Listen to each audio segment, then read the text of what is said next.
Bom, foi no sábado que veio a notícia de que os Estados Unidos vão tarifar as importações da União Europeia em 30%. É mais do que o Trump tinha anunciado lá em abril, dia 2 de abril, quando anunciou a sua política, quando informou qual seria a política comercial. Naquela ocasião, deu uma lista de países, uma lista de tarifas, e naquele momento a tarifa para a União Europeia era de 20%. Agora o talagaço subiu para 30%.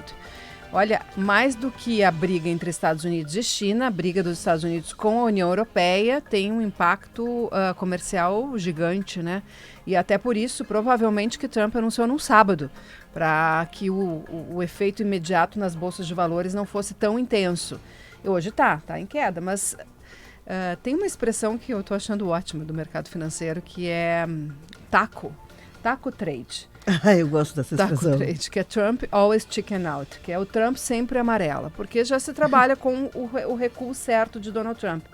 Não quer dizer que isso não vai provocar estrago, né? Porque já provoca estrago qualquer aumento de tarifa, 1 ponto percentual, 2 pontos percentuais, provoca um estrago, esta imprevisibilidade, mas provavelmente não vai ser 50% para o Brasil, provavelmente não vai ser 30% para a União Europeia, vão ser percentuais menores.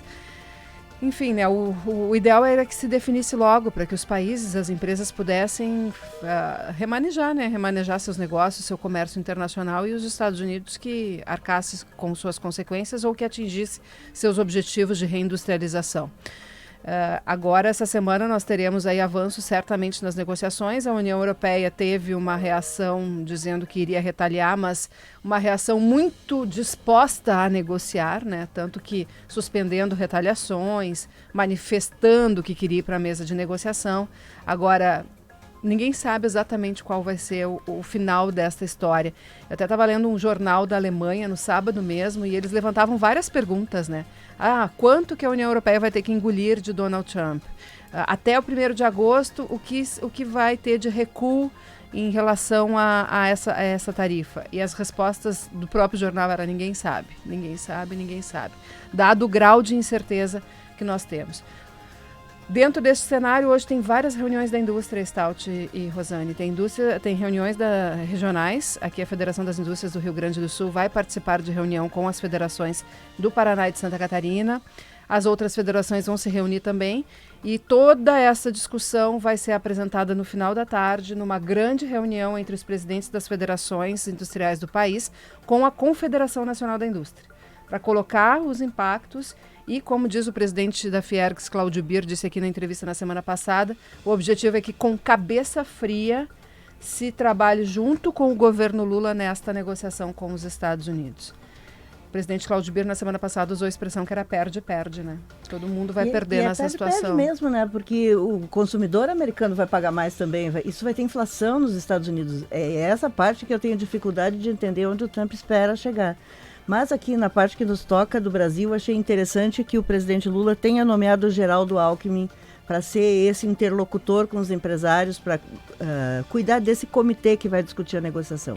Porque Alckmin não é só um vice-presidente sereno, tranquilo, mas é também o ministro da Indústria, Comércio, Desenvolvimento Econômico, todo esse ministério dele tem um nome tão comprido, mas é Desenvolvimento Econômico, Indústria e Comércio. E certamente será nele que as indústrias e outras entidades empresariais, a Confederação Nacional do Comércio também tem se manifestado, o comércio também tem se manifestado, certamente será nele que as entidades vão colar, né, para apresentar suas preocupações, seus potenciais prejuízos e dar aqueles pitacos de como o governo deve se posicionar.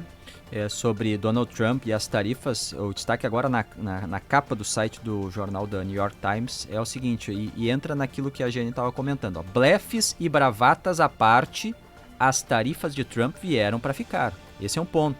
Mesmo que ele reduza, elas ficam maiores do que eram. Ou seja, está mudando as tarifas e mexendo com o comércio global. E daí segue um pequeno resumo do que é a principal manchete. O presidente Trump ganhou a reputação de blefar em relação às tarifas. Mas ele aumentou as tarifas americanas de forma constante e drástica, transformando o comércio global. E daí, um outro destaque também da imprensa norte-americana hoje, o site do Washington Post coloca, ontem teve lá nos Estados Unidos a final da Copa do Mundo de Clubes. Chelsea venceu 3-0 o PSG da França, é o campeão, o time inglês, primeiro campeão de uma competição organizada dessa forma, no mesmo modelo das seleções para os clubes pela FIFA, e coloca um ponto que ontem o Trump foi lá para fazer a entrega da premiação e teve no estádio vaias e aplausos. O que é Trump dentro da política norte-americana, né, que é de uma divisão dos Estados Unidos. Então ele foi vaiado e aplaudido, e é o que destaca aqui o jornal norte-americano. Trump recebe recepção mista na final do futebol, mas coloca um ponto que a gente precisa observar para o ano que vem. No ano que vem, a Copa do Mundo de Seleções será no México, nos Estados Unidos e no Canadá. A maior parte dos jogos nos Estados Unidos. E daí a questão que coloca o jornal norte-americano é, sediando a competição do ano que vem, como será a entrada dos turistas, dos torcedores de outras seleções nesse cenário de fechamento de fronteira e dificuldade para entrar nos Estados Unidos. E já se sabe que vai ser mais caro, né? Porque eles aumentaram, nesse final de semana, eles aumentaram criaram uma taxa extra para a emissão dos vistos. Então a gente já pagava $150, acho que era, né?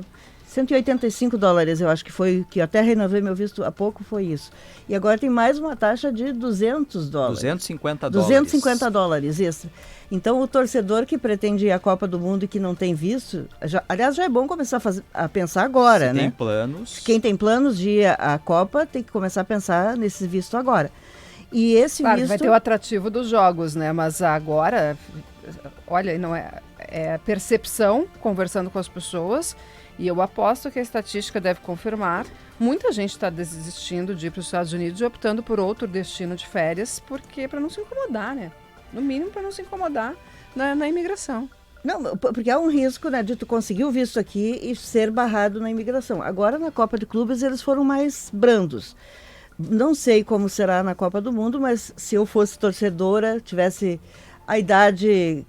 que é assim, entre aspas, né, preferencial para a imigração, em que eles imaginam que a pessoa pode ir para ficar, eu teria muita preocupação. E nós temos que considerar que a Copa do Mundo de Clubes tinha um número de países representados limitado. Nas seleções serão 48 países. Então, né, sim, e alguns deles com os quais, né, para os quais os Estados Unidos têm restrição severa de entrada no país. Então vai ser uma Copa do Mundo bem complicada essa desse ponto de vista. Também tem uma expectativa de que esse tarifaço possa vir a acelerar um pouco mais as negociações para destravar o acordo da União Europeia com o Mercosul. Este é um fato paralelo aí curioso. Quero falar também hoje no programa sobre essa percepção errada das pessoas de que cair a exportação para os Estados Unidos vai fazer com que os preços tenham redução aqui. Até pode ter no primeiro momento, mas vamos explicar um pouquinho mais como é que funciona a economia para que as pessoas consigam visualizar melhor este impacto aí. E vamos falar sobre o aumento da conta de luz, Stout, Rosane. O pessoal tem que se preparar.